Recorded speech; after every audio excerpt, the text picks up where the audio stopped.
En lep nepremičninski pozdrav. Moje ime je Mojca in tokrat se nahajamo v osrčju Pohorja. Danes bom govorila o tem, na kaj paziti pri nakupu parcele, in sicer v bistvu pravni vidik. Prva zadeva, preden se odločite za ogled, bi jaz rekla, da rečete lastniku za lokacijsko informacijo. Zakaj? V lokacijski informaciji boste v bistvu ugotovili, če lahko ima recimo vaša hiša enokapnico, dvokapnico, etažnost hiše, tam boste videli, če lahko recimo, če želite imeti klet, če jo sploh lahko imate klet.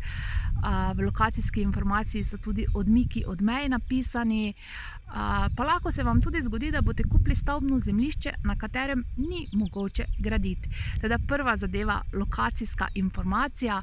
Druga zadeva, dostop. Ne pozabite na dostop, in sicer cesta, ki vodi do vaše parcele, mora biti, če je recimo od občine, v javno dobro.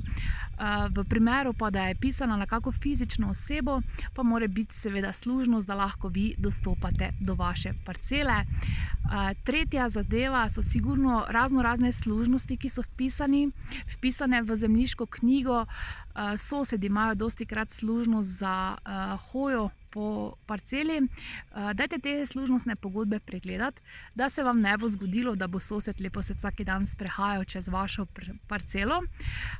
In seveda četrta zadeva, da je seveda nepremičnina prosta bremen.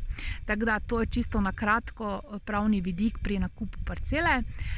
Imejte čudovit dan, pa se vidimo.